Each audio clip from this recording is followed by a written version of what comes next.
Sometimes a man gets so tired of being forgotten by the world that he stops caring whether tomorrow comes at all.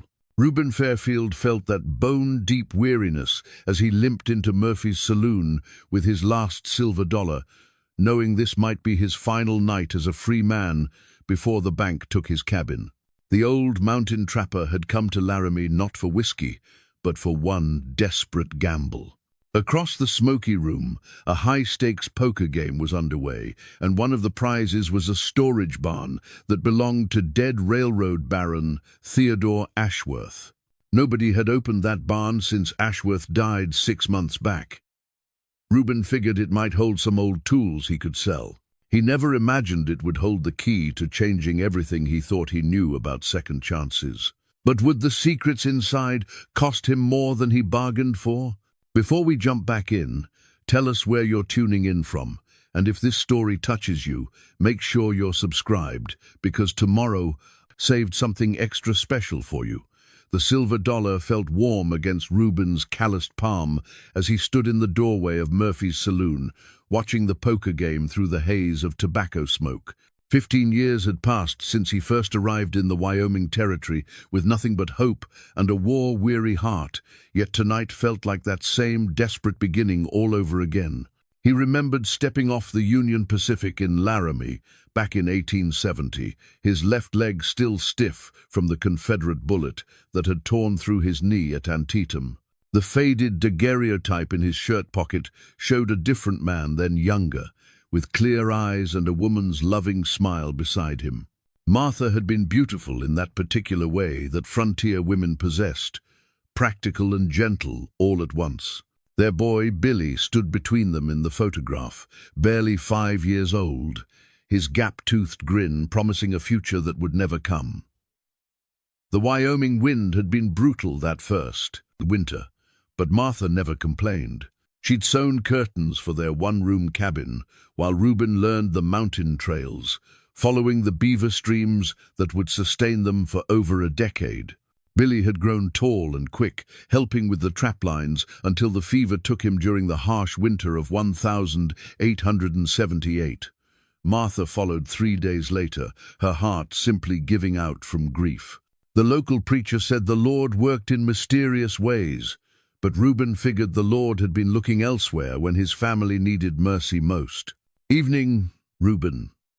Doc Henley's voice pulled him back to the present.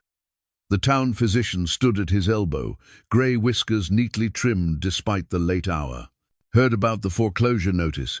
"I'm sorry," Reuben nodded, studying the weathered faces around the poker table.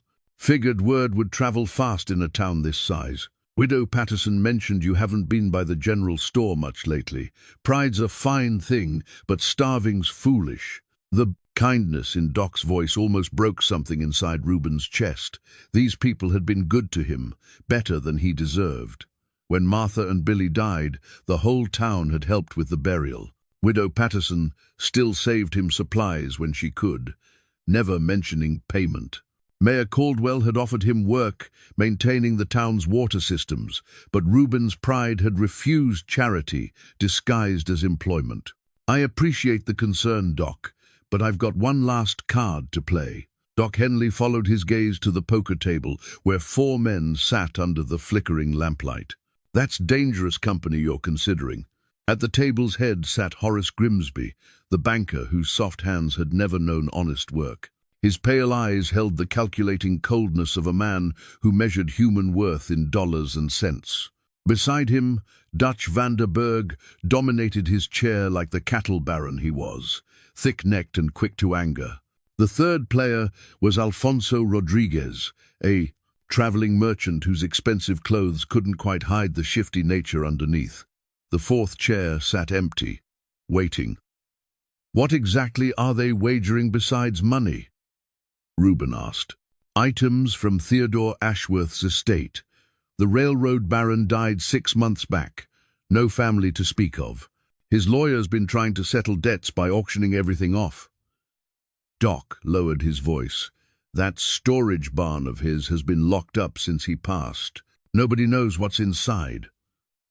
Reuben studied the ornate key, lying next to a small mountain of gold coins in the center of the table. Theodore Ashworth had been a strange man, brilliant but reclusive. He'd built a railroad empire stretching from Colorado to Montana, but lived simply in a modest house on the outskirts of Laramie.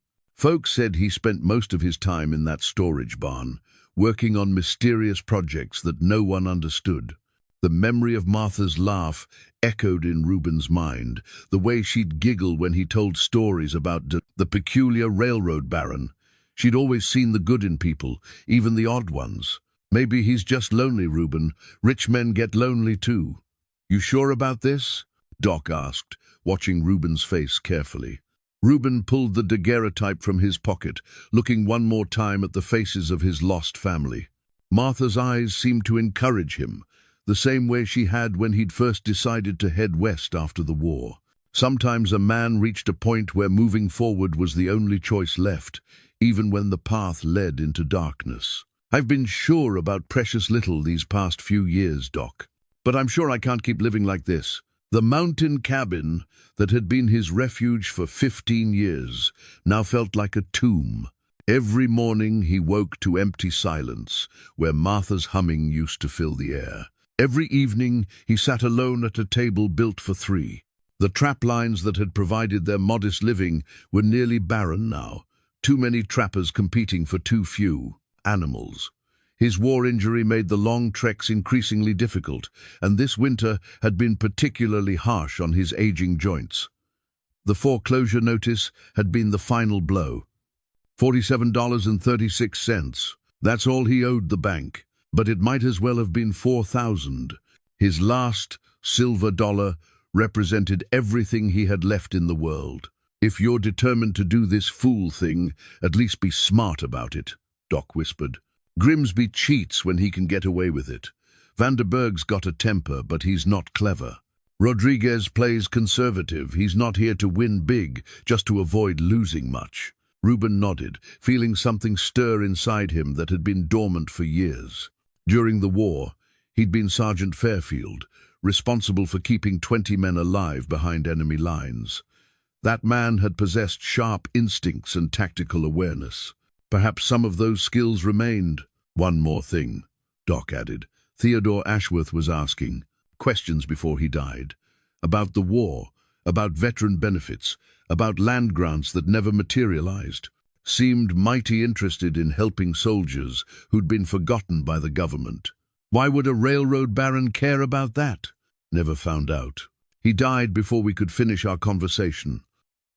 Reuben tucked the photograph back into his pocket, feeling Martha's presence like a warm hand on his shoulder. She'd always believed he was capable of more than he thought possible. Maybe tonight he'd prove her right, or maybe he'd lose the last thing connecting him to their shared life. Either way, he'd finally stop existing in the shadow of what used to be. The saloon's bat-wing doors creaked as he stepped inside, his worn boots echoing on the wooden floor. Conversations quieted as men turned to look at the mountain hermit, who rarely ventured into town except for essential supplies. Reuben kept his expression neutral, drawing on the same calm he'd maintained during night raids. When Confederate patrols had been close enough to hear a whispered prayer, "Gentlemen," he said, approaching the poker table, "I understand there's room for one more player." Grimsby's lips curled into what might have been a smile on a more honest face. "Well, well, Reuben Fairfield graces us with his presence. I hear you've got some pressing financial obligations. I've got a silver dollar and the deed to my cabin. That worth a seat at your table?" Vanderberg laughed, a harsh sound like cattle lowing. $1? Hell, the ante alone is $5. The cabin's worth more than $5.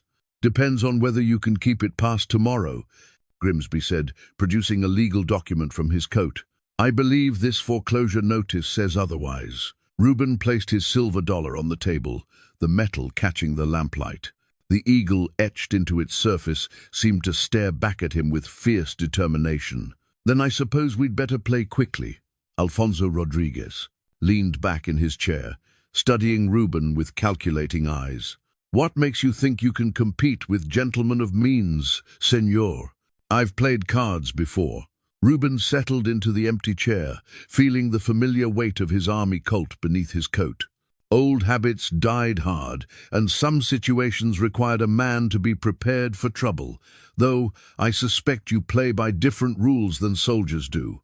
Indeed we do, Grimsby said, dealing the cards with practiced efficiency. We play to win. As Reuben picked up his hand, he caught Doc Henley's worried expression from across the room. The physician had been a good friend these past years, one of the few people who'd continued visiting after Martha and Billy died. His concern was genuine, which made it precious in a world that had shown Reuben little kindness lately. The first few hands were cautious affairs, each man testing the other's tendencies. Reuben played conservatively, using his war-trained observation skills to catalogue every tell and habit. Van der Berg drummed his fingers when he bluffed. Rodriguez touched his moustache when his hand was strong. Grimsby's pale eyes flickered toward the door whenever he was calculating odds, a man always planning his escape routes. 3 hours passed before the real stakes emerged. The pile of gold coins had grown substantially, but it was the ornate key beside them that commanded attention. Ashworth's storage barn key, mysterious and potentially valuable. Final hand, gentlemen, Grimsby announced. Winner takes all. Reuben looked at his cards, a pair of kings, strong enough to win or lose everything. Around the table, 3 sets of eyes watched him with varying degrees of contempt and curiosity. These men saw a broken-down mountain hermit with nothing left to lose. They had no idea they were playing poker with a man who'd once held Confederate positions against impossible odds, who'd learned to read enemies like books in situations where mistakes meant death. The silver dollar gleamed under the lamplight, and somewhere in its reflection, Reuben thought he saw Martha's encouraging smile. "I'm all in," he said quietly, pushing his silver dollar forward. The game was about to begin in earnest. The ornate pocket watch lying beside Theodore Ashworth's barn key caught the lamplight with each tick, its intricate railroad engravings seeming to move in the flickering shadows. Reuben noticed how Grimsby's eyes kept drifting to the timepiece, a dead man's obsession with legacy reduced to a poker prize. "Ashworth carried that watch everywhere," Rodriguez murmured, dealing the cards with practiced smoothness. "Said it reminded him that time was running out on all his grand plans." Van der Berg snorted. "Grand plans for what?" The man lived like a hermit despite having more money than God. "Perhaps he understood something about wealth that escaped the rest of us," Reuben said quietly, studying his hand. 3 sevens, not the strongest, but workable with the right strategy. Grimsby's pale eyes fixed on him, profound words from a man about to lose his last dollar. "Tell me, Fairfield, what wisdom did poverty teach you?" The banker's condescension stirred something deep in Reuben's chest, a familiar anger that had sustained him through 3 years of war. He'd learned to channel that rage into cold calculation, turning emotion into tactical advantage. These men thought they were playing against a desperate fool, but desperation could make a man dangerous in ways they couldn't comprehend. "Taught me to recognize when someone's bluffing," Reuben replied, watching Grimsby's fingers drum once against the table, a tell the banker didn't realize he possessed. The memory surfaced, unbidden.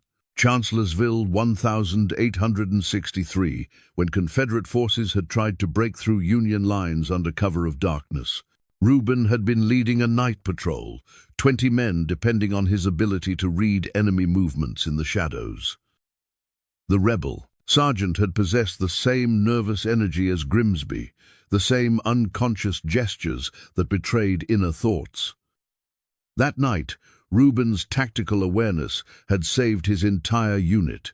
He'd recognized the feint for what it was, positioning his men to counter the real attack when it came from an unexpected direction.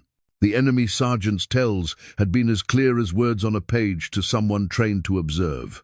"Your bet, Fairfield," Van der Berg growled, his thick fingers drumming impatiently. Reuben pushed forward half his remaining coins. Around the table, 3 men tried to project confidence while revealing their uncertainties through unconscious habits. Rodriguez touched his mustache When his hand was strong, he was bluffing now. Vanderberg's breathing had quickened slightly, suggesting genuine excitement about his cards. But Grimsby remained the most dangerous, his calculated approach masking whatever advantage he thought he possessed. "The barn's been sealed since Ashworth died," Grimsby said conversationally, raising the bet.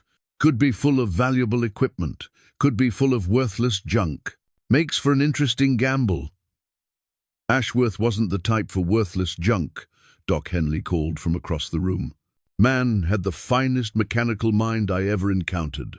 Shame he couldn't engineer himself a longer life," Vanderberg said with a harsh laugh. "Heard he died real sudden-like." Something in the cattle baron's tone suggested knowledge beyond casual observation.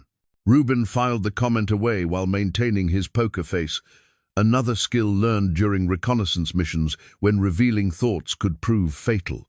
"Natural causes, according to the death certificate," Rodriguez added, but his eyes avoided meeting anyone else's gaze. The conversation felt rehearsed, as if these men had discussed Ashworth's death before tonight.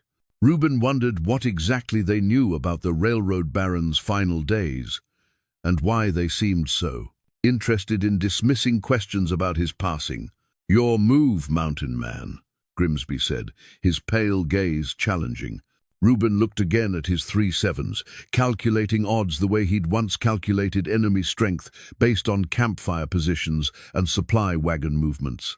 The mathematics of survival were the same, whether dealing with Confederate cavalry or frontier. Card sharp, understand your opponents, recognize their weaknesses, and strike when the moment presented itself. "I'll see your bet," he said, pushing more coins forward, "and raise you the deed to my cabin." Vanderberg's eyes widened. "That's fool talk. Your cabin's worth more than this entire pot." "To me, maybe. To the bank, it's worth exactly $47.36, the amount of my debt." Grimsby smiled, producing the foreclosure notice again. "How convenient that we can settle this matter tonight. I accept your wager." The banker's eagerness confirmed Reuben's suspicion that this entire game had been orchestrated. Grimsby wanted the cabin for reasons beyond its modest value, just as he wanted Ashworth's barn for purposes he wasn't sharing. These men were playing a larger game, one that extended beyond tonight's poker table. Rodriguez folded, unwilling to risk substantial money on uncertainty. Vanderberg studied his cards a moment longer before following suit, leaving only Reuben and Grimsby to contest the final hand. "Just you and me now, Fairfield," the banker said, his confidence radiating like heat from a forge. "Care to make this truly interesting?" "I'm listening." Grimsby gestured toward the ornate pocket watch. "Ashworth's timepiece, worth more than your cabin and my money combined. I'll wager it against everything you have: your silver dollar, your cabin deed, and something else." "What else?" "Your word that you'll leave Wyoming territory within the week.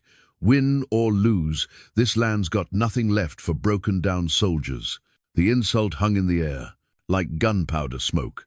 Around the saloon, conversations had quieted as men sensed the tension building at the poker table. Doc Henley's face had gone pale, recognizing the stakes had moved beyond mere money. Reuben felt the familiar calm that had always preceded combat, a stillness that sharpened his senses and slowed time to manageable increments. This wasn't about cards anymore, it was about dignity, about refusing to be discarded by men who measured worth in dollars and social position. "And if I win?" he asked quietly. "You won't," Grimsby said with absolute certainty. "But if you did, you'd get everything on this table, including the barn key and whatever secrets it unlocks." The pocket watch ticked steadily, marking moments that felt suspended between heartbeats.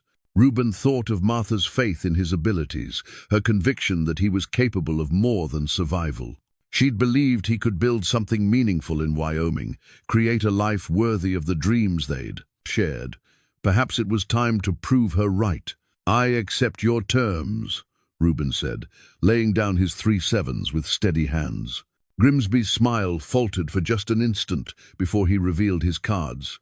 2 pairs, kings and eights. A strong hand, but not strong enough. The silence stretched like a held breath before Vanderberg cursed loudly and Rodriguez shook his head in disbelief. Grimsby stared at the cards as if willing them to change, his pale face flushing red with humiliation. "Impossible," he whispered. "Possible enough," Reuben said, reaching for Ashworth's ornate key. The metal felt warm against his palm, as if it had been waiting for this moment. "Thank you for an educational evening, gentlemen." Grimsby's hand shot out, gripping Reuben's wrist with surprising strength. "You have no idea what you've just won, old man. That barn contains things that could get a curious person killed. Is that a threat?" "It's friendly advice. Theodore Ashworth learned too much, for his own good. Wouldn't want the same fate to befall another veteran." The banker's words carried unmistakable menace, but they also revealed more than Grimsby probably intended. Whatever lay in Ashworth's barn, these men desperately wanted to control it. Their obvious fear suggested Reuben had stumbled into something far more significant than abandoned farming equipment. "I appreciate your concern," Reuben said, pocketing the key along with his winnings. "But I've faced worse dangers than Wyoming businessmen." As he stood to leave, the weight of Ashworth's pocket watch in his coat reminded him that some legacies were worth the risks required to preserve them. Outside Murphy's saloon, the Wyoming wind carried the scent of approaching winter and the promise of changes that could no longer be avoided.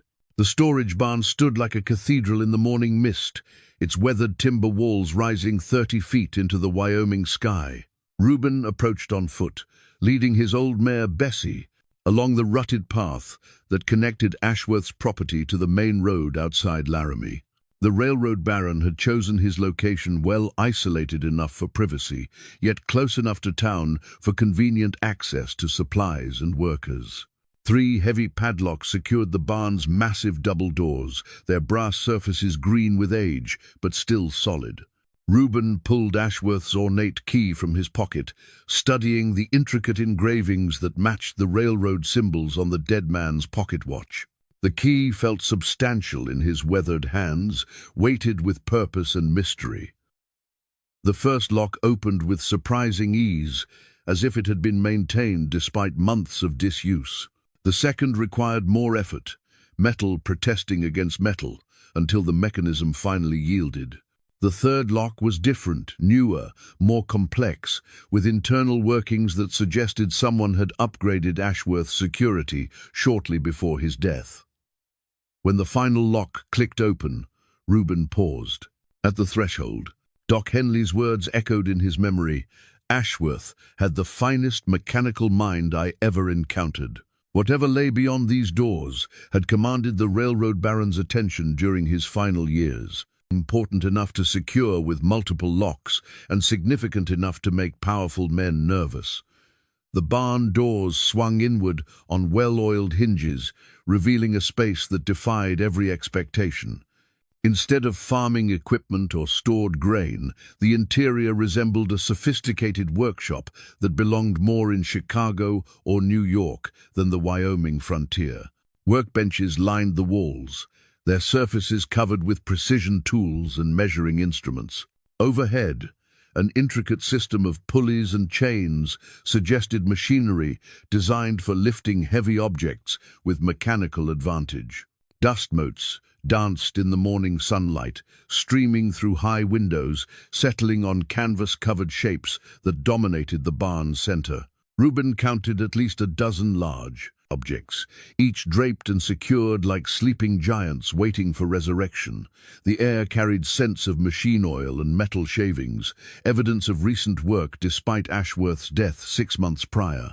He approached the nearest covered object, pulling away heavy canvas to reveal a sophisticated water pump, unlike anything he'd seen during his years trapping mountain streams. The device featured multiple chambers and valves, with brass fittings that gleamed despite the dust. Hand-drawn blueprints lay nearby, covered in precise measurements and engineering calculations that demonstrated advanced understanding of hydraulic principles. The blueprint's title read, Artesian Well System, Haven Valley Project, Phase 1. Beneath the heading, Detailed drawings showed how the pump could extract groundwater from significant depths, providing reliable irrigation for agricultural development. Notes in the margins indicated flow rates and pressure calculations, suggesting this wasn't theoretical design but practical engineering intended for immediate implementation. Rubin studied the blueprint more carefully, his mind working to understand implications beyond the technical specifications. Haven Valley, he'd never heard the name before, yet Ashworth had invested considerable time and resources developing water management systems specifically for this location. The engineering was sophisticated enough to support a substantial community, far beyond the needs of individual homesteads scattered across the territory. Moving to the next covered object, he discovered a grain mill powered by an innovative wind capture system.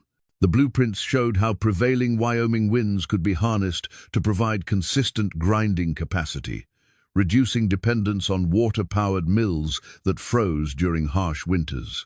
Again, the scale suggested community-level planning rather than individual enterprise. A third object proved to be a printing press, complete with cases of movable type and enough paper stock to publish hundreds of documents. Beside it lay partially completed newspapers, bearing the masthead Haven Valley Herald and dated for future publication. The content focused on practical advice for frontier living crop rotation schedules, weather prediction techniques, basic medical care for isolated communities. Each discovery deepened the mystery of Theodore Ashworth's final project. This wasn't the random collection of a wealthy eccentric, but the carefully planned foundation for establishing a new community. The railroad baron had been preparing to build something unprecedented in the Wyoming territory, a town designed specifically to serve people forgotten by the expanding nation's prosperity. In a corner of the barn, Reuben found wooden crates stacked floor to ceiling, each marked with inventory lists written in Ashworth's careful handwriting. The contents ranged from construction tools to medical supplies, from educational materials to agricultural implements. Everything needed to establish and sustain a frontier community had been systematically collected and organized. One crate contained surveying equipment of exceptional quality, transits, chains, rods, and levels that would allow precise measurement and mapping of undeveloped land. The instruments were new, still wrapped in protective cloth, suggesting Ashworth had intended to begin surveying operations in the near future. Another crate held architectural plans for various building types: schoolhouses, medical clinics, workshops, and residential structures. Each design emphasized efficient use of materials and energy, incorporating innovations that would reduce construction costs while maximizing comfort and durability. The planning was meticulous, reflecting someone who understood both engineering principles and human needs. Hidden behind the largest crates, Reuben discovered a small office area where Ashworth had conducted his planning. A roll-top desk contained correspondence with suppliers, contractors, and government officials, all related to the Haven Valley project. Maps of the Wyoming territory covered one wall, with a specific valley circled in red ink and marked with detailed topographical notations. The valley's location surprised him only 20 miles north of Laramie, in an area he knew well from his trapping expeditions. It was good land, protected from harsh winds by surrounding hills and blessed with multiple water sources. The soil was fertile, the timber resources substantial, and the natural defenses would discourage hostile encounters. Someone had chosen the location with considerable wisdom and forethought. A leather-bound journal lay open on the desk, its pages covered with entries in Ashworth's distinctive handwriting. The visible text discussed recruitment strategies for potential residents, emphasizing veterans, widows, and orphans who'd been overlooked by existing settlement programs. Ashworth had clearly intended Haven Valley to serve people that society had forgotten, individuals like Reuben himself. As he examined the journal more closely, a loose paper fluttered to the ground. The document appeared to be a list of names, many crossed out with dates noted beside them. Those remaining uncrossed included several Laramie residents he recognized, war veterans struggling with disabilities, widows raising children alone, orphans working for subsistence wages. At the bottom of the list, written in different ink, was his own name, Reuben Fairfield. The implication struck him like a physical blow. Theodore Ashworth had been watching him, evaluating him as a potential resident of Haven Valley. The railroad baron had died before approaching him directly, but the inclusion of his name suggested recognition of shared understanding about society's forgotten people. Outside the barn, the sound of approaching horses interrupted his contemplation. Through a small window, he saw 3 riders, approaching at a deliberate pace. Even at distance, he recognized the distinctive silhouettes of Grimsby, Vanderberg, and Rodriguez, the poker players from the previous night.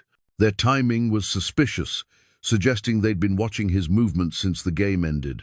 Whatever secrets Ashworth's barn contained, these men clearly believed they had legitimate claims to them, despite losing fair and square at cards.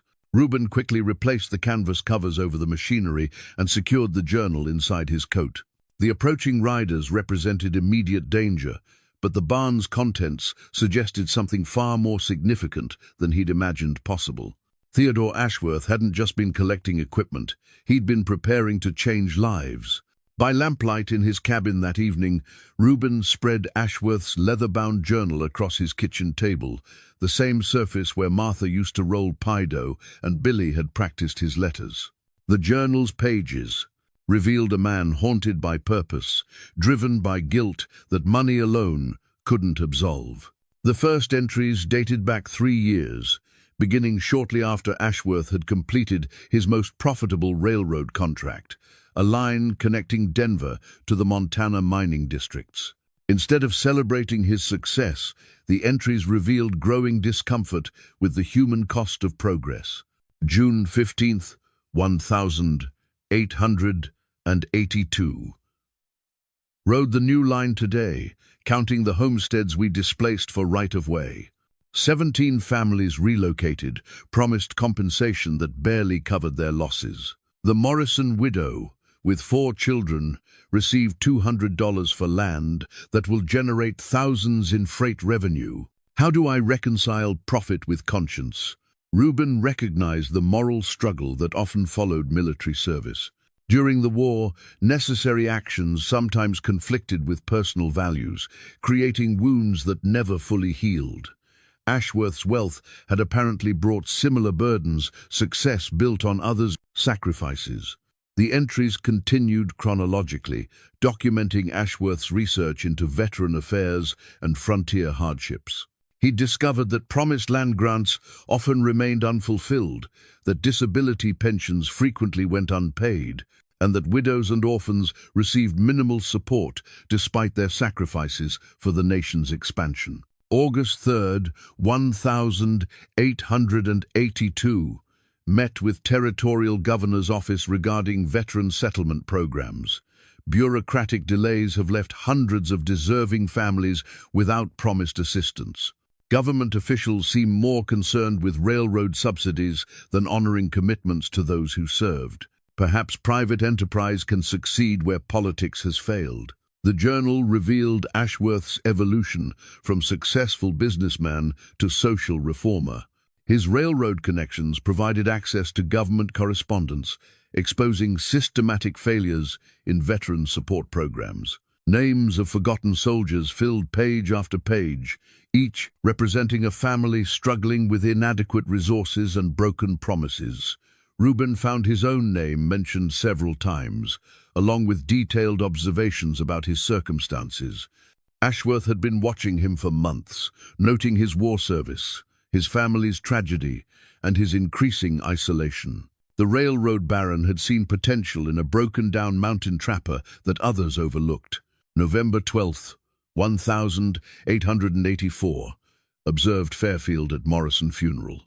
Man carries himself like a soldier despite civilian clothes. Widow Patterson mentioned his service record, Sergeant, 14th Pennsylvania Infantry, decorated at Antietam. living alone since family died, barely subsisting on trap lines, represents exactly the type of forgotten veteran Haven Valley should serve. The detailed planning for Haven Valley dominated the journal's later sections. Ashworth had identified a fertile valley 20 miles north of Laramie, protected by natural barriers and blessed with multiple water sources. His engineering surveys indicated the location could support 300 families while maintaining agricultural self-sufficiency. Maps drawn in meticulous detail showed planned streets, community buildings, and residential areas designed for different family sizes. The schoolhouse would accommodate 50 children, with living quarters for unmarried teachers. The medical clinic featured separate areas for surgery, recovery, and long-term care. The community workshop would provide space for blacksmithing, carpentry, and other essential trades. Most importantly, Haven Valley would operate as a cooperative venture. Residents would contribute labor according to their abilities while receiving support based on their needs. Veterans with disabilities would provide skills, training, and administrative services. Widows would manage education and health care while their children received proper schooling. Orphans would learn trades while earning wages that built toward eventual land ownership. January 20th, 1885. Completed financial projections for Haven Valley's first 5 years. Initial investment of $50,000 will establish infrastructure and support first 100 residents. Agricultural production should achieve self-sufficiency by year 3, with surplus crops providing trade income. Manufacturing workshops will produce goods for regional markets, creating sustainable economic foundation. Ashworth's calculations were sophisticated, accounting for seasonal variations, crop failures, and market fluctuations. He'd studied successful cooperative communities in other states, adapting their principles to Wyoming's unique challenges. The planning reflected someone who understood both business realities and human nature. Personal entries revealed the emotional motivation behind his technical planning. Ashworth's father had died in a factory accident when the future railroad baron was 12, leaving his family destitute despite his father's years of faithful service. His mother had struggled to support 5 children alone, accepting charity that came with humiliation and judgment. February 8th, 1885, mother's death anniversary. 23 years since consumption took her in that freezing tenement. She deserved better than society's grudging charity. Every widow raising children alone deserves better. Haven Valley will provide dignity along with assistance, a community where contributing members support each other rather than accepting handouts from their betters. The journal's most recent entries, dated just weeks before Ashworth's death, revealed growing urgency and mounting opposition. Local businessmen had learned of his plans, viewing Haven Valley as a threat to their labor supply and political influence. Grimsby had attempted to purchase the valley land through intermediaries, offering prices well above market value to prevent Ashworth's project. March 15, 1885. Vanderburg visited today, claiming cattle grazing rights in Haven Valley. Produced documents that appear fraudulent but would require expensive legal challenges to dispute. Grimsby's influence extends further than I anticipated. Rodriguez has been asking suppliers about my equipment purchases. They're coordinating opposition to my plans. Subsequent entries documented escalating pressure from the business consortium. Building permits were delayed, supply shipments were mysteriously lost, and government officials suddenly became unavailable for meetings. Ashworth had persisted despite the obstacles, driven by conviction that Haven Valley represented justice for forgotten Americans. The final entry, dated just days before Ashworth's death, carried an ominous tone. April 2nd, 1885. Health declining rapidly despite Doc Henley's treatments. Suspect my illness may not be entirely natural. If something happens to me, I've hidden crucial documents where my successor can find them. The barn contains everything needed to complete Haven Valley. Pray that someone with courage discovers it and finishes what I started." Reuben set down the journal, understanding now why Grimsby and his associates had been so determined to control Ashworth's barn. Haven Valley threatened their exploitation of desperate people, offering alternatives to factory work, tenant farming, and other arrangements that enriched employers while keeping workers dependent. The leather journal represented more than one man's vision. It was a blueprint for challenging the social order that kept veterans, widows, and orphans trapped in poverty despite their contributions to the nation's growth. Ashworth had died before implementing his plans, but he'd prepared everything necessary for someone else to continue his work. Outside his cabin, night sounds carried differently than usual, the snap of twigs that might indicate human movement, the rustle of brush that could conceal watching eyes. Reuben extinguished his lamp and moved to the window, scanning the darkness for signs of surveillance. Grimsby's threats at the poker table suddenly seemed less like bluster and more like genuine warnings.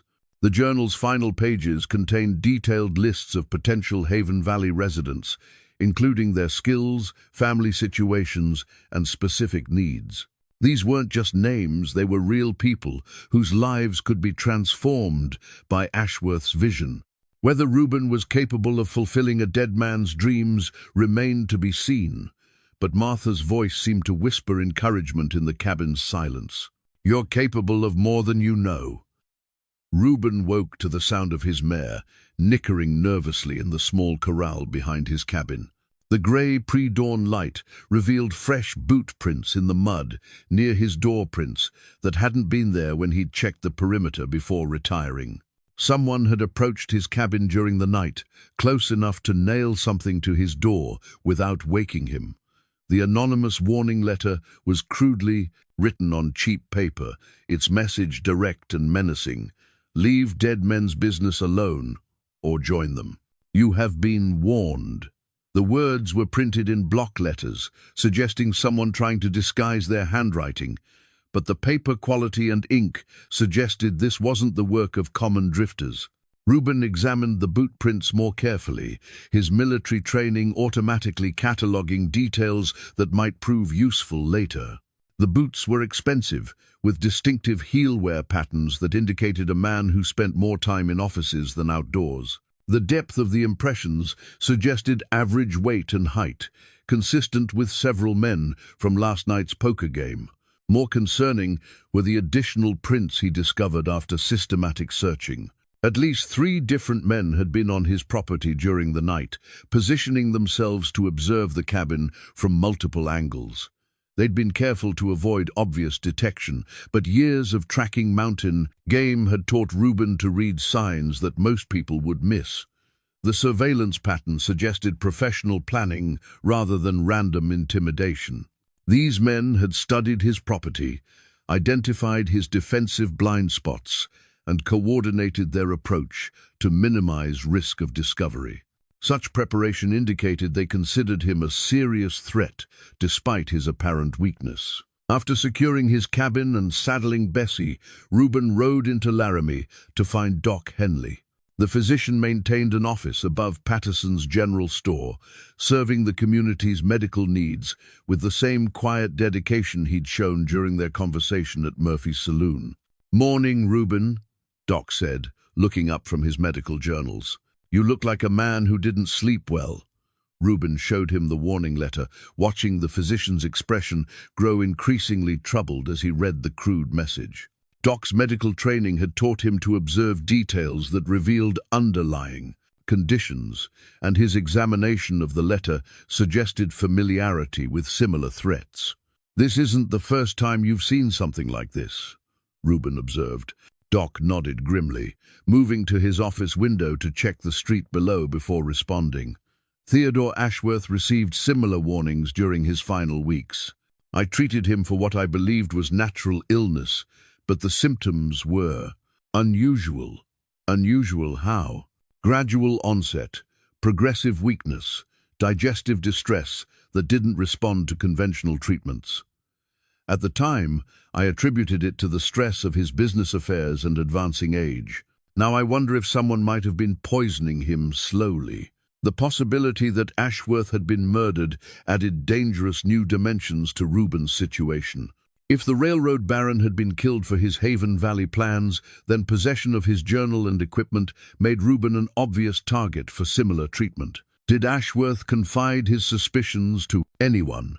He mentioned concerns about his business associates, particularly their interest in preventing his charitable work. Said he'd hidden important documents where the right person would find them. Doc studied Reuben's face carefully. I assume you found more than farming equipment in that barn. Before Reuben could respond, Constable Jake Murphy climbed the stairs to Doc's office, his badge gleaming despite the early hour. Murphy was younger than his saloon-owning brother, but possessed the same calculating nature that made him useful to men with questionable motives. Morning, Doc. Fairfield. Murphy's greeting carried formal politeness that didn't reach his eyes. Murphy's. Heard there might have been some trouble at your place last night. News travels fast, Reuben replied carefully. Small town. People notice when strangers are moving around after dark. Murphy examined the warning letter with obvious disinterest. Probably just drifters trying to scare easy money out of you. I wouldn't worry too much about it. The constable's dismissive attitude confirmed Reuben's suspicions about local law enforcement. Murphy was either incompetent or deliberately ignoring genuine threats, neither possibility offering much comfort for the future. What about investigating the boot prints around my cabin? Boot prints? Murphy shrugged. Could be anyone. Hunters, travelers, curiosity seekers who heard about your poker winnings. Unless someone was actually harmed, there's not much law enforcement can do about people walking on public land. Doc Henley's expression suggested he shared Reuben's skepticism about Murphy's helpfulness. The physician had lived in Laramie long enough to understand the political currents that influenced official actions, and his silence spoke volumes about his confidence in local justice. After Murphy departed, Doc moved closer to Reuben and lowered his voice. Jake's been spending considerable time with Grimsby lately, saw them having private conversations at the bank on multiple occasions, meaning the law won't help if Grimsby decides to escalate his threats, meaning you need to be very careful about who you trust. Theodore Ashworth thought he could rely on official channels to protect his interests. That confidence may have cost him his life.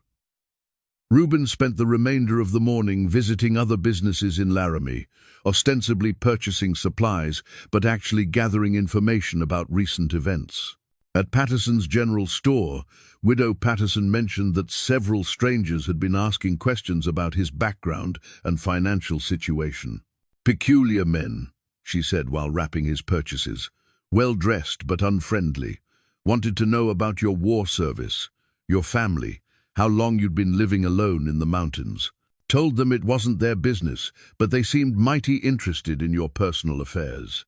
The blacksmith confirmed similar visits, with strangers inquiring about Reuben's equipment needs and whether he'd been planning any construction projects. The patterns suggested systematic intelligence gathering, as if someone was preparing for extended conflict rather than simple intimidation.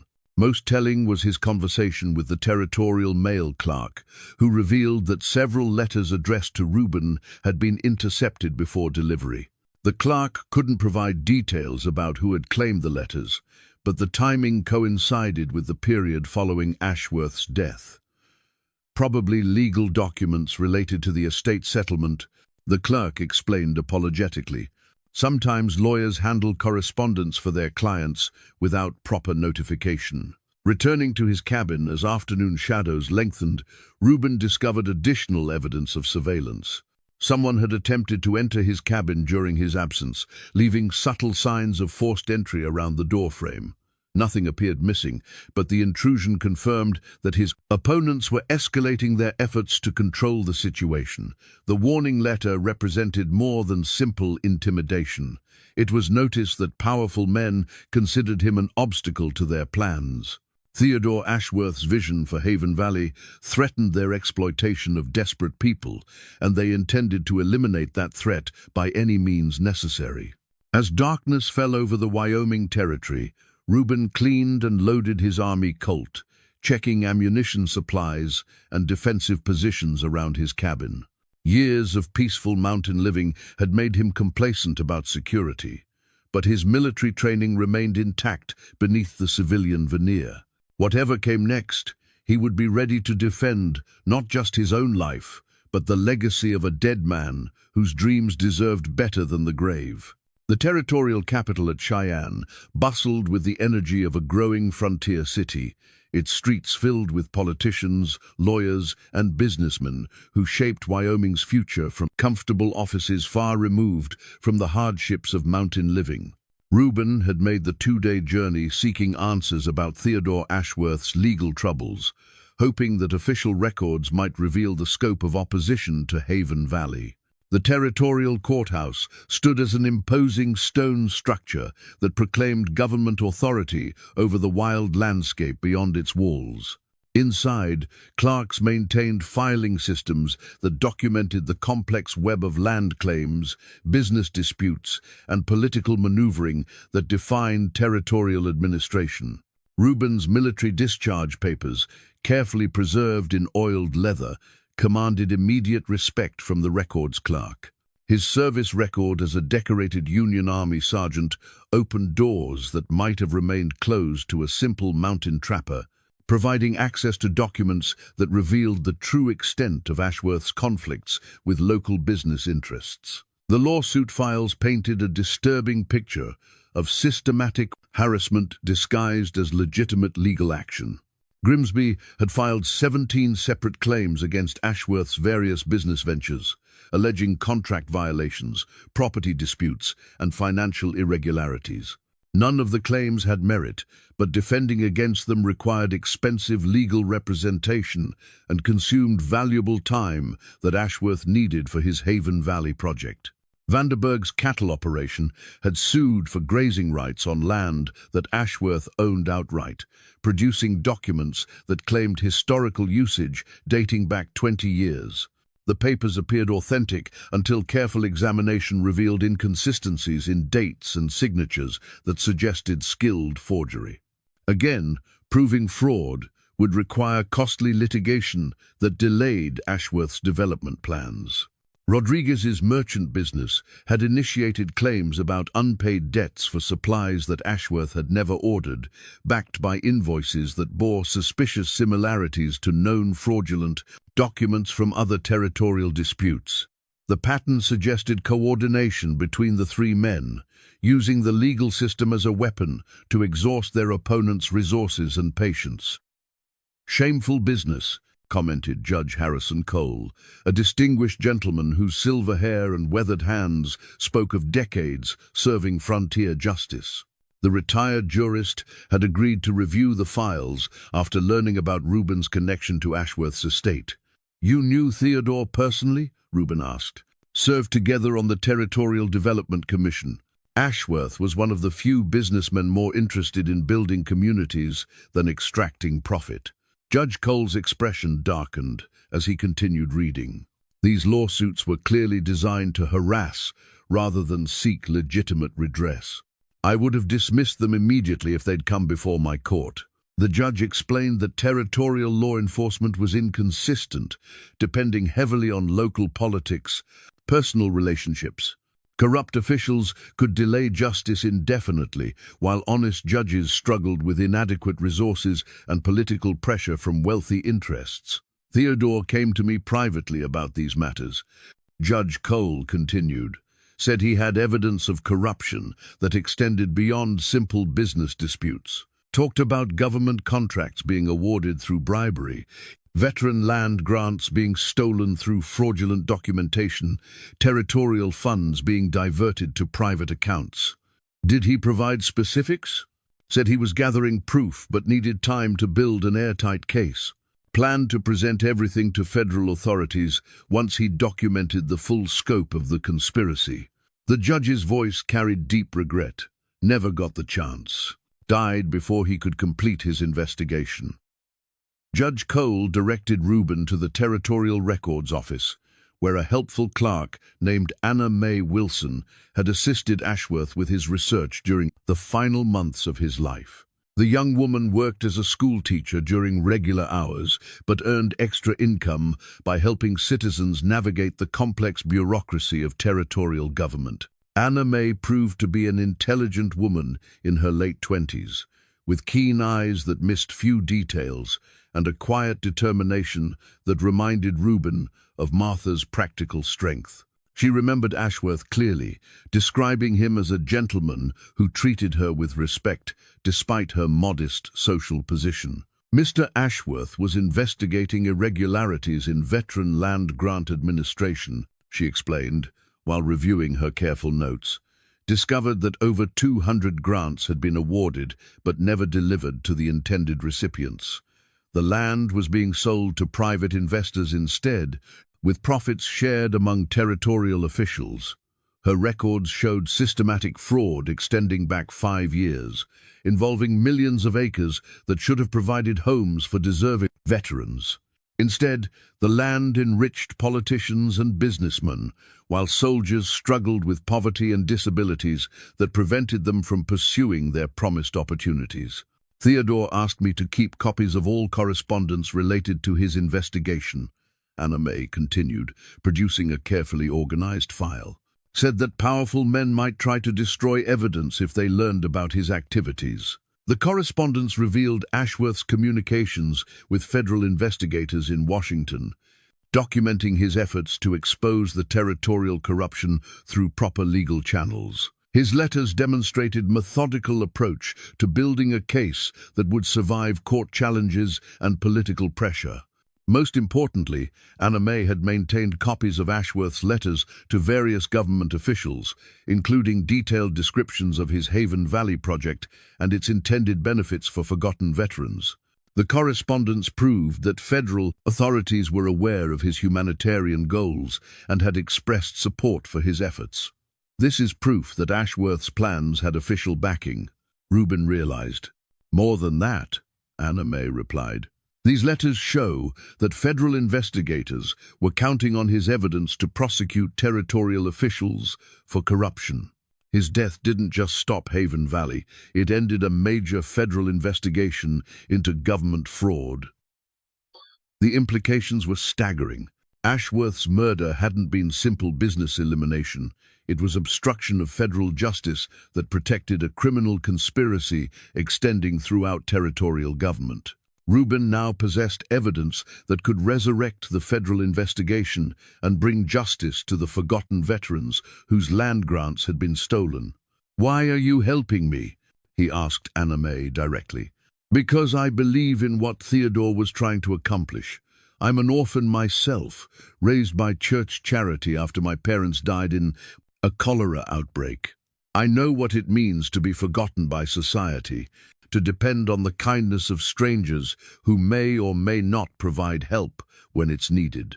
Her personal connection to Ashworth's mission created an immediate bond of understanding. She had seen firsthand how bureaucratic indifference and systematic exploitation affected vulnerable people, making Haven Valley more than an idealistic dream. It represented practical hope for improving countless lives. "What would you need to continue his work?"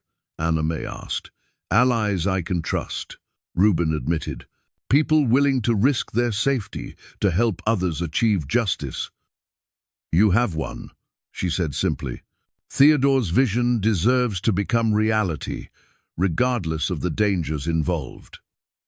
As they concluded their meeting, Anna Mae provided copies of all relevant correspondence and offered to continue serving as liaison with federal authorities.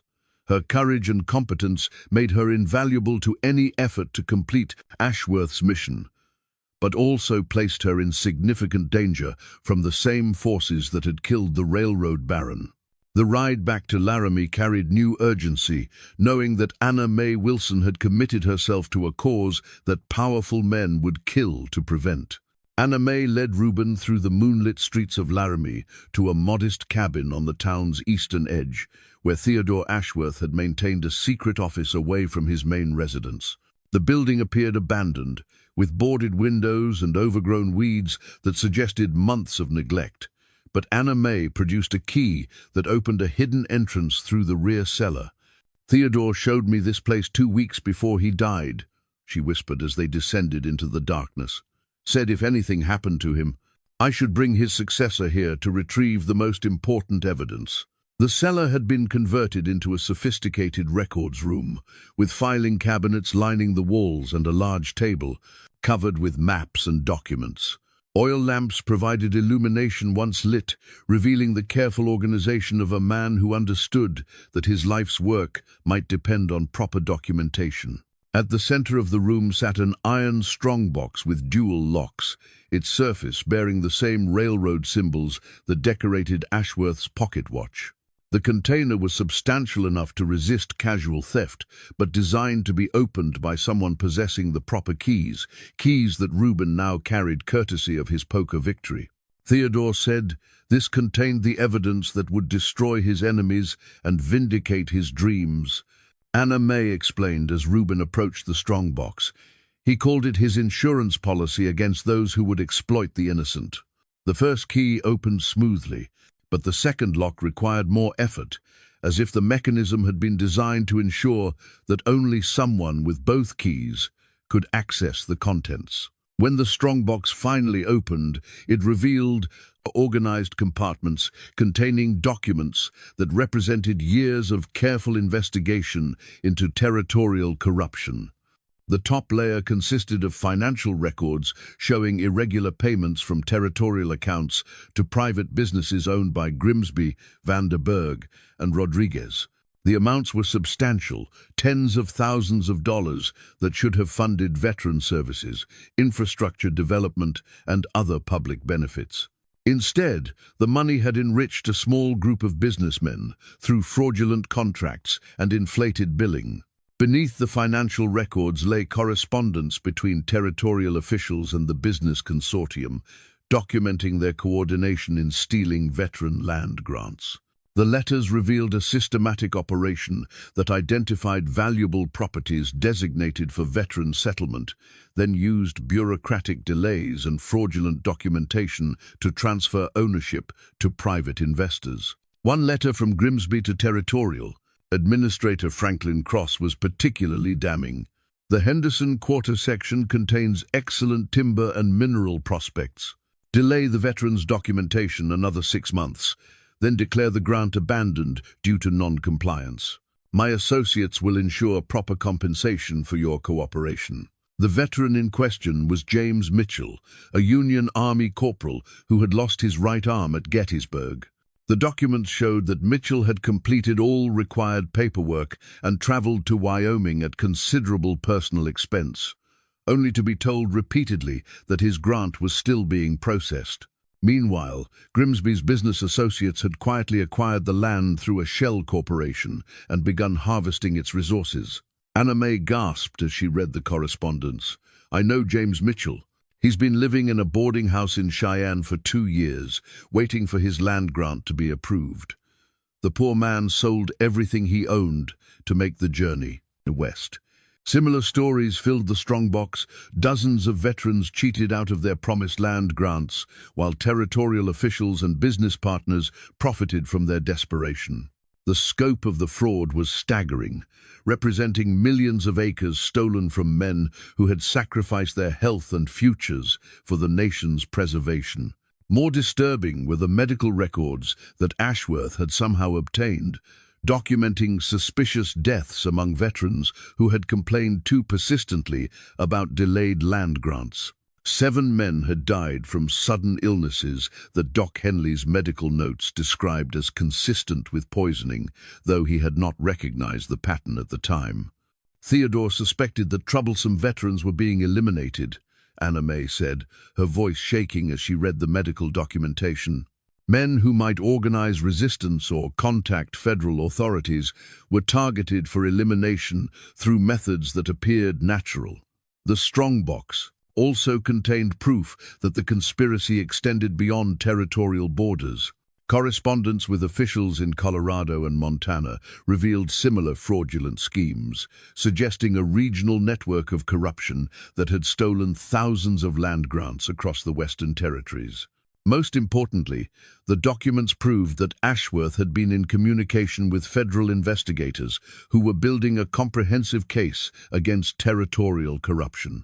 His evidence was crucial to their prosecution strategy, which explained why his death had been necessary to protect the conspiracy. A letter from Federal Marshal William Hayes demonstrated the government's commitment to pursuing justice. Mr. Ashworth, your documentation provides the foundation for prosecuting the most extensive fraud case in territorial history. We are prepared to move forward with arrests as soon as you provide the additional evidence discussed in our previous correspondence. The additional evidence was apparently contained in a separate compartment of the strongbox, secured with a smaller lock that required Ashworth's personal signet ring to open. Anna May produced the ring from a hidden pocket, explaining that Theodore had entrusted it to her for safekeeping during his final weeks. Inside the secret compartment lay a complete accounting ledger that tracked every fraudulent transaction, every stolen land grant, and every suspicious death connected to the conspiracy. The ledger was written in Theodore's careful handwriting, with supporting documentation for each entry that would make the evidence irrefutable in federal court. The final section of the ledger contained Ashworth's plans for Haven Valley, including detailed financial projections that proved the community could be established and sustained using the recovered stolen assets. He had calculated that federal prosecution of the conspiracy would result in restitution payments sufficient to fund his humanitarian project, while providing justice for the victimized veterans. This is more than evidence, Rubin realized as he studied the comprehensive documentation. This is a complete blueprint for destroying the conspiracy and using their stolen wealth to help their victims. Anna May nodded, understanding the implications. Theodore didn't just want to expose their crimes, he wanted to ensure that justice included restoration for those who had been harmed. Among the final documents was a letter addressed simply, "To my successor," written in Ashworth's distinctive handwriting. The message was brief but profound. "If you are reading this, then I have failed to complete the most important work of my life. The evidence before you represents hope for hundreds of families who have been forgotten by those sworn to serve them. I pray that you possess the courage to finish what I began, knowing that the risks are substantial, but the cause is worthy of any sacrifice." The weight of responsibility settled on Rubin's shoulders like a heavy pack during a long mountain trek. He had stumbled into something far larger than a simple inheritance. He now possessed the power to bring justice to forgotten veterans while building a community that could transform countless lives. But possessing the evidence and using it effectively were different challenges entirely.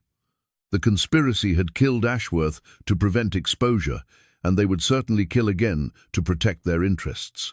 Federal investigators needed this evidence, but delivering it safely would require careful planning and considerable courage. "What do we do now?" Anna May asked, watching Rubin's face as he processed the magnitude of their discovery. "We finish what Theodore started," he replied, feeling Martha's encouraging presence in the dim cellar. "But first, we need to ensure this evidence reaches federal authorities alive."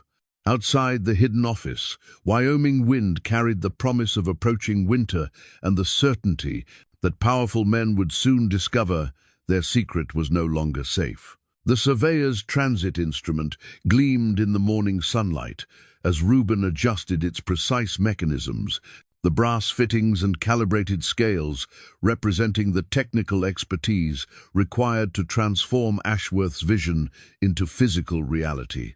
Doc Henley watched with fascination as the former sergeant demonstrated the proper use of the sophisticated measuring device, their planning session having evolved into practical education about community development. Theodore knew what he was about.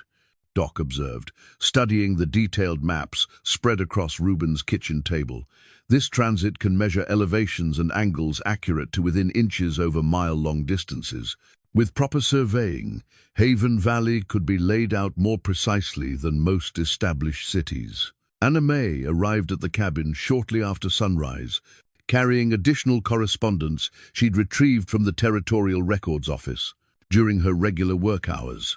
Her position as a government clerk provided ongoing access to official communications, allowing her to monitor federal response to the evidence they'd discovered. "Marshal Hayes responded to my telegraph," she announced, producing a coded message that confirmed federal interest in resuming the corruption investigation. "He's prepared to travel from Denver with a full investigative team, but needs assurance that the primary evidence is secure and that local witnesses are available to testify." Reuben studied the marshal's message, recognizing the careful language of a lawman who understood that corrupt officials might intercept official communications. The coded references to business documents and territorial commerce irregularities disguised the true scope of the federal investigation while confirming government commitment to pursuing justice. "How long before the federal team can arrive?" Doc asked. 2 weeks minimum," Anna May replied.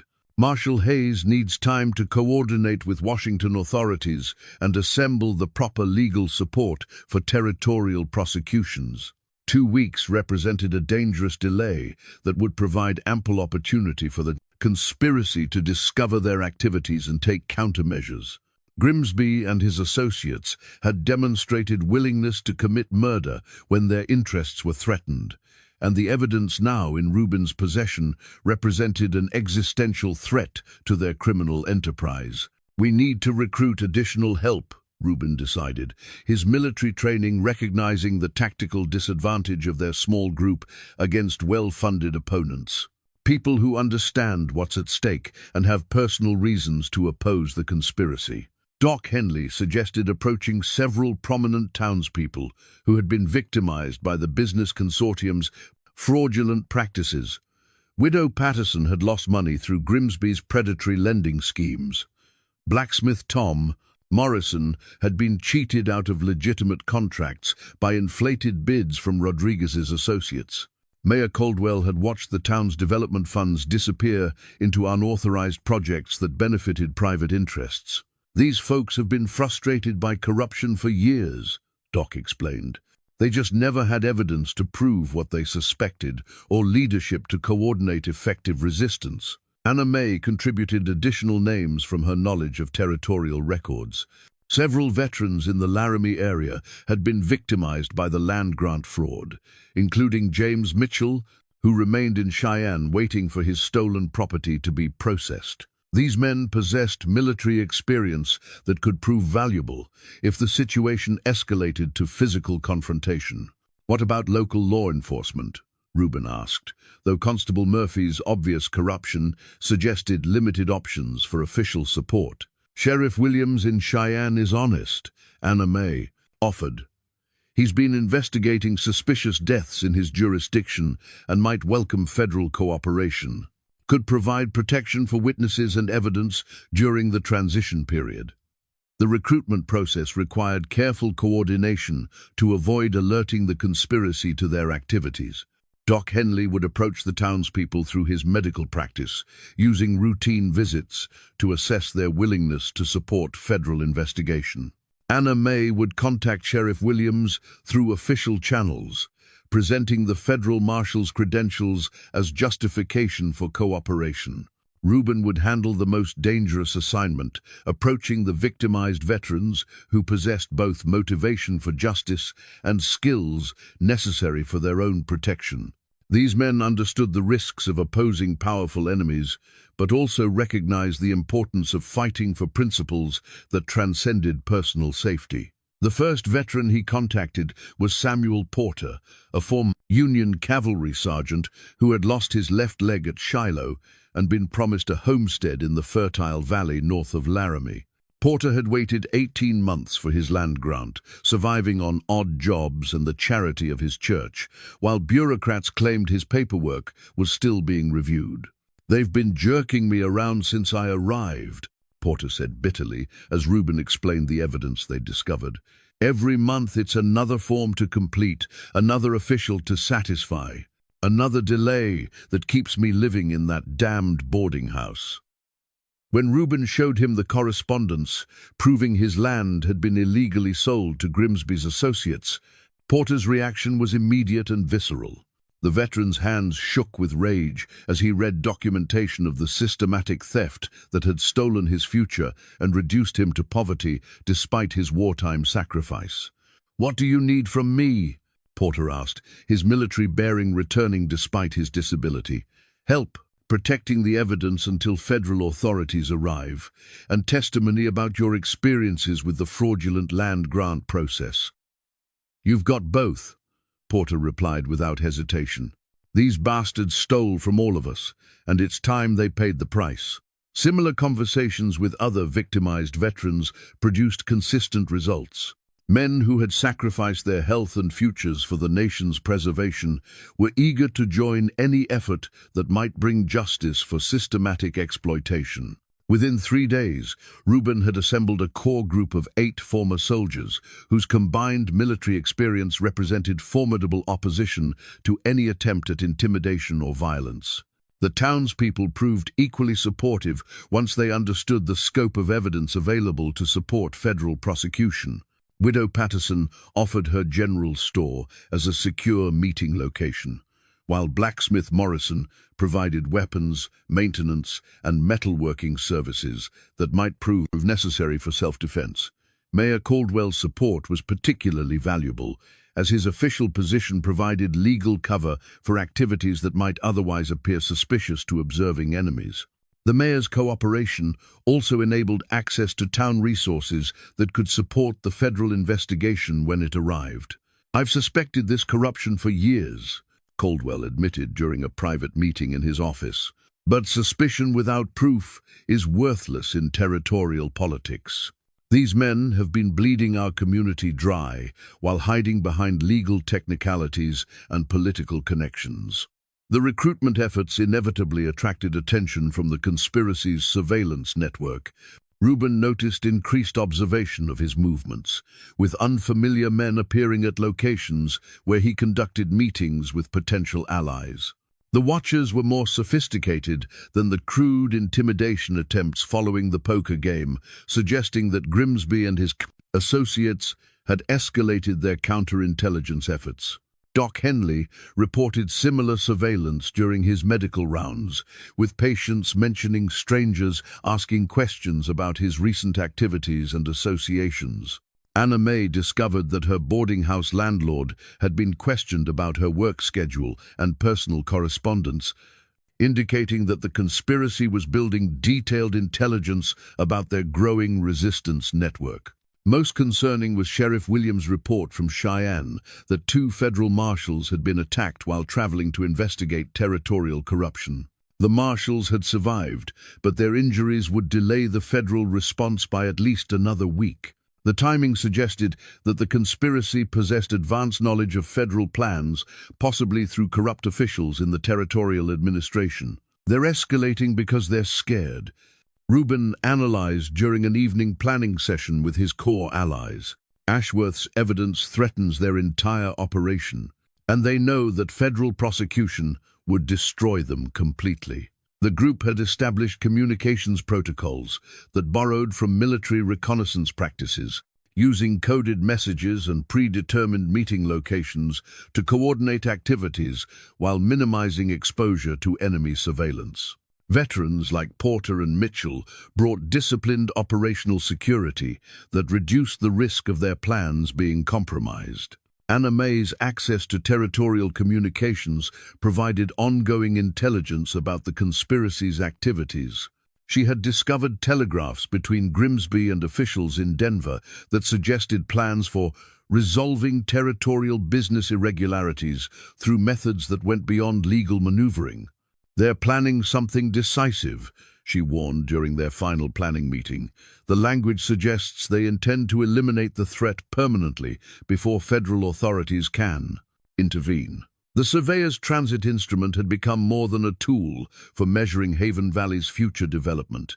It represented the precision and careful planning required to transform vision into reality. As Reuben cleaned and calibrated the device each evening, he thought about Theodore Ashworth's dream of a community where forgotten people could build meaningful lives with dignity and mutual support. 2 weeks remained before federal help would arrive, assuming the marshals could overcome whatever obstacles the conspiracy placed in their path. During that vulnerable period, a small group of veterans, townspeople, and territorial employees would need to protect evidence that could transform the lives of hundreds of families while bringing justice to those who had exploited their desperation. The Wyoming wind carried the scent of approaching winter and the certainty that the next 2 weeks would determine whether Theodore Ashworth's vision would flourish or die with the man who had conceived it.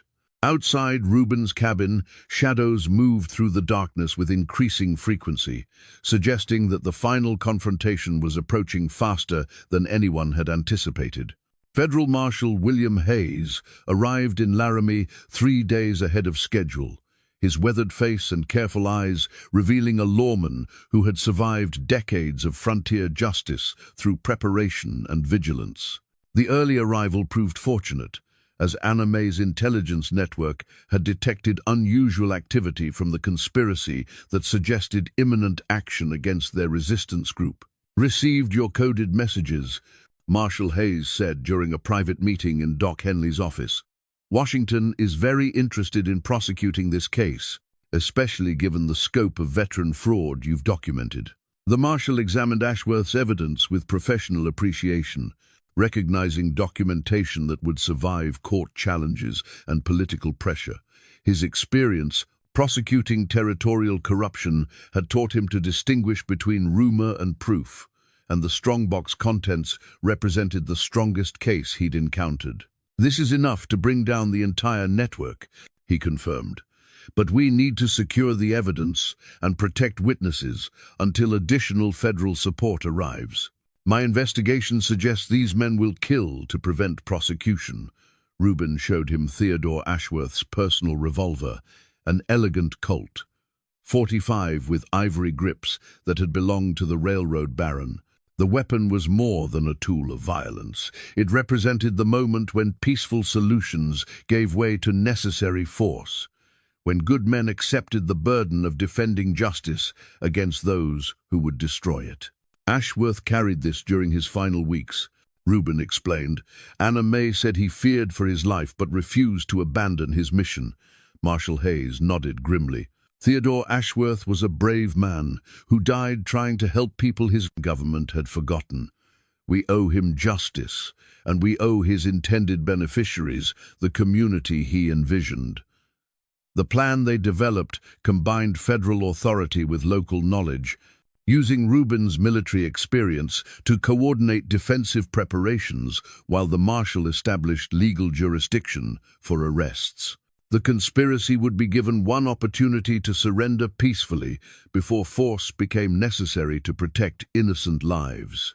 That opportunity evaporated when Constable Murphy burst into Doc Henley's office shortly after midnight, his badge glinting in the lamplight as he drew his service weapon.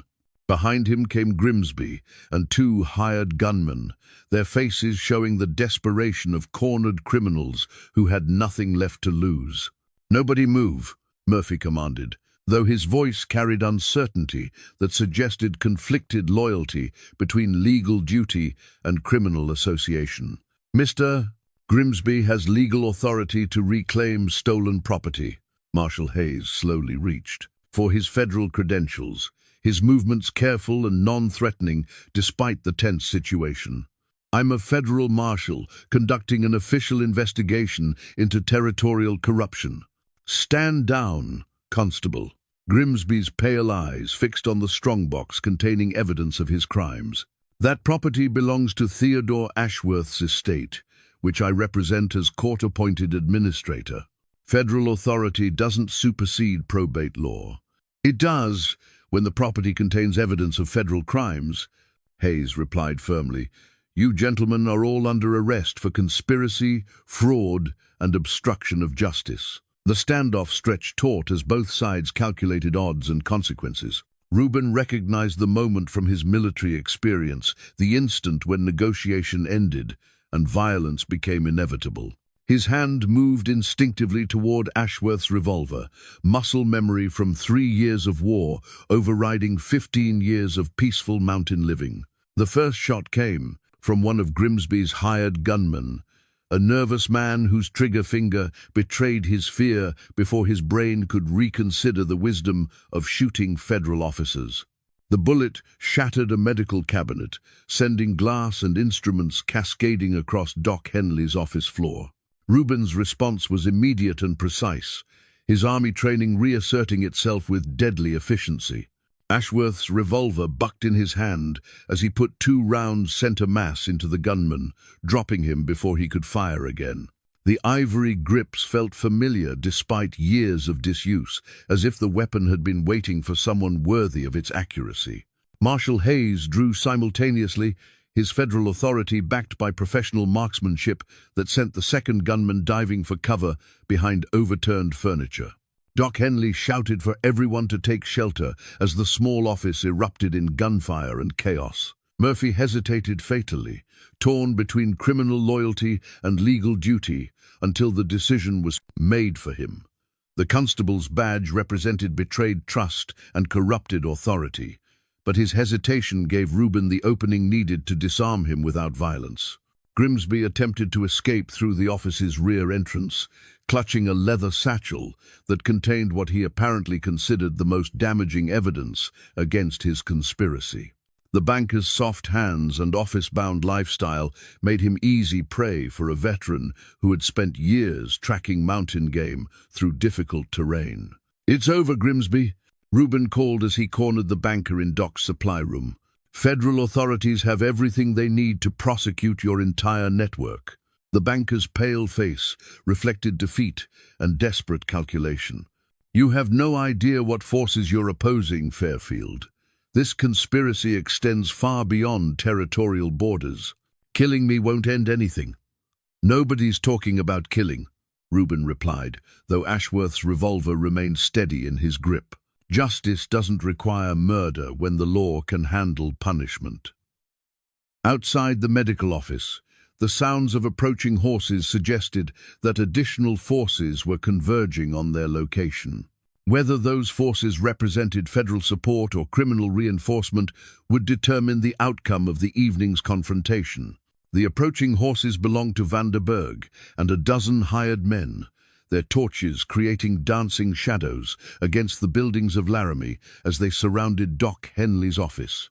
Through the medical office windows, Reuben could see the cattle baron directing his forces with military precision that suggested professional experience with violence and intimidation. "They've got us surrounded," Marshal Hayes observed, reloading his service weapon while assessing their tactical situation. Vanderberg brought enough men to handle a small war. Anna May clutched Theodore Ashworth's final letter, the document that had provided spiritual guidance about legacy and sacrifice during the darkest moments of their resistance. The railroad baron's words seemed to speak directly to their current crisis.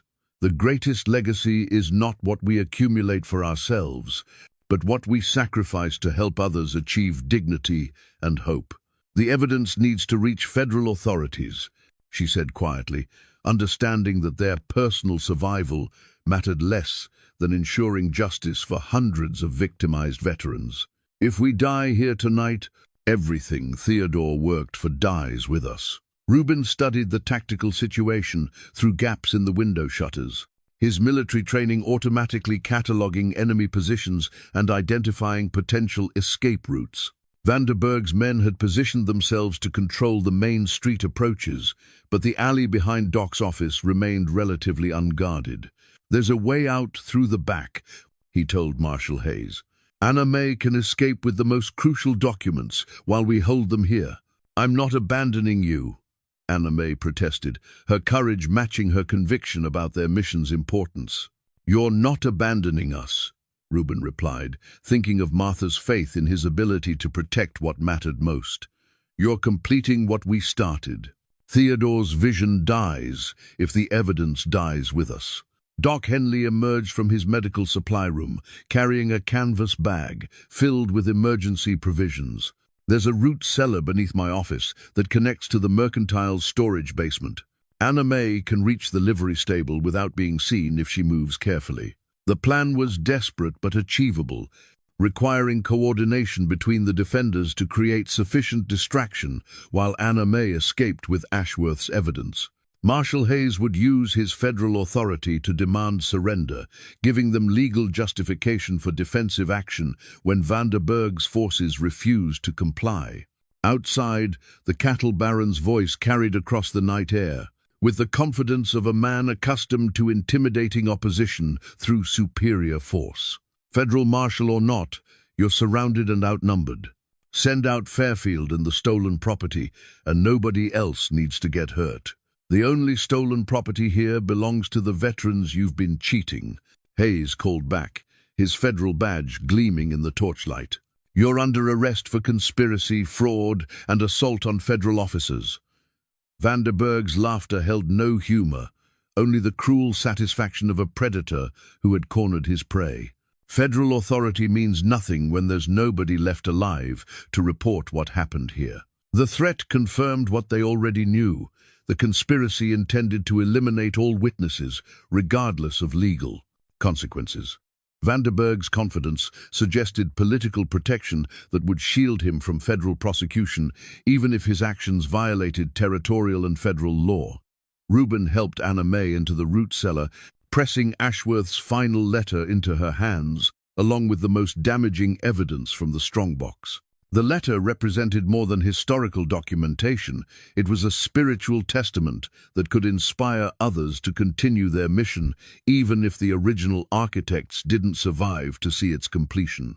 "Tell the federal authorities about Haven Valley," he said, as she prepared to escape through the underground passage. "Make sure they understand that justice means more than just punishment. It means completing what Theodore started." Anna May's eyes reflected tears and determination in equal measure. "I'll make sure his vision becomes reality, whatever it takes." The first shots from Vanderburg's forces shattered the office windows, announcing the end of negotiation and the beginning of a battle that would determine whether justice or corruption would prevail in the Wyoming Territory. Reuben and Marshal Hayes took defensive positions, using overturned furniture and medical cabinets as cover, while returning fire at the muzzle flashes surrounding their position. Doc Henley proved surprisingly capable with a rifle, his medical training providing steady hands and precise aim that made him valuable despite his lack of military experience. The physician's determination to protect his community and his patients made him formidable when defending principles he held sacred. The gunfight stretched through the dark hours before dawn, punctuated by periods of tense silence when both sides conserved ammunition and assessed casualties. Reuben's military experience proved crucial in maintaining defensive discipline while maximizing their limited resources against superior numbers. As the first grey light of morning appeared on the horizon, the sound of approaching horses announced new arrivals to the battlefield. Whether these riders represented federal reinforcements or additional criminal support would determine the final outcome of their desperate stand. Through the broken windows, Reuben could see riders wearing federal badges, their disciplined formation suggesting professional law enforcement rather than hired gunmen. Anna May had succeeded in her mission, bringing help that might yet salvage victory from what had seemed certain defeat. Theodore Ashworth's final letter had proven prophetic, sometimes the greatest legacy required, the ultimate sacrifice to ensure that future generations could build something better than what they had inherited. 6 months after the gunfight that ended Grimsby's conspiracy, the foundation stone of Haven Valley lay gleaming in the afternoon sunlight, its polished granite surface engraved with the names of fallen veterans whose sacrifices had made this moment possible. Reuben knelt beside the cornerstone, running his weathered fingers across the inscription that read, "In memory of those who served, in hope for those who follow." The valley Theodore Ashworth had chosen for his humanitarian project bustled with the purposeful activity of a community taking shape. Where surveyors' maps had once showed empty wilderness, neat rows of frame houses now lined carefully planned streets. The schoolhouse stood ready for its first pupils, while the medical clinic awaited Doc Henley's arrival as the settlement's physician. Construction had proceeded with remarkable efficiency once federal authorities seized the assets stolen through the conspiracy's fraudulent schemes. The recovered funds, combined with Theodore's original investment and donations from supporters across the territory, provided resources that exceeded even the railroad baron's optimistic projections. Anna Mae Wilson supervised the final placement of the foundation stone, her role as Haven Valley's first administrator, reflecting the community's commitment to practical leadership over ceremonial positions. Her courage during the conspiracy's final desperate hours had earned universal respect, but her administrative skills made her indispensable for translating vision into sustainable reality. "Theodore would be proud," she said, watching children play in the planned park while their parents worked on the final construction projects. "This is exactly what he envisioned, a place where forgotten people can build meaningful lives with dignity." Reuben nodded, feeling Martha's presence as strongly as if she stood beside him in the valley's peaceful atmosphere. His late wife would have loved this place, with its emphasis on mutual support and community cooperation. The schoolhouse would have delighted her teacher's heart, while the planned library would have provided countless hours of quiet satisfaction. Doc Henley emerged from the medical clinic, his grey whiskers now neatly trimmed in anticipation of treating his first patients in the new facility. The physician had recovered completely from his wound during the siege, though he carried a slight limp that reminded everyone of the price paid for justice. "First baby was born in Haven Valley last night," he announced with obvious satisfaction. "Little Sarah Porter, daughter of Samuel and his new wife. Mother and child are doing fine." Samuel Porter had been among the first veterans to settle in Haven Valley, using his disability pension and recovered land grant to establish a small farm on the valley's fertile slopes. His marriage to a widow from Cheyenne had provided the community with its first wedding celebration, demonstrating that new beginnings were possible even after devastating loss. The settlement's first harvest had exceeded all expectations, with innovative irrigation systems based on Theodore's engineering designs, providing reliable water despite the region's unpredictable weather patterns. The community workshop produced furniture, tools, and other goods that found ready markets in Laramie and Cheyenne, establishing economic independence that reduced dependence on outside charity. Federal prosecution of the corruption conspiracy had proceeded with methodical thoroughness, resulting in convictions that sent Grimsby and Vanderburg to federal prison while recovering millions of acres for rightful veteran ownership. The territorial government had been reorganized with federal oversight, ensuring that future land grants would reach their intended recipients. Most importantly, for Haven Valley's residents, the legal victory had validated their community's fundamental principle that society owed its veterans more than mere survival, offering instead opportunities for dignity, purpose, and mutual prosperity. Reuben walked the planned streets with increasing amazement at what dedicated people could accomplish when united by shared purpose. The bakery filled the air with scents that reminded him of Martha's kitchen, while the blacksmith's hammer rang with rhythms that echoed his memories of honest work and community cooperation. At the cemetery's edge, he paused before two simple headstones that marked Martha and Billy's graves, relocated from the lonely mountain plot to this place where community would always surround them. Fresh flowers decorated both markers, placed by children who had never known his family, but understood the importance of honoring those who came before. "I did it, Martha," he whispered to the evening wind. "Found a way to make a difference, just like you always said I could." Anna Mae joined him at the cemetery, carrying the leather-bound journal that had become Haven Valley's founding document.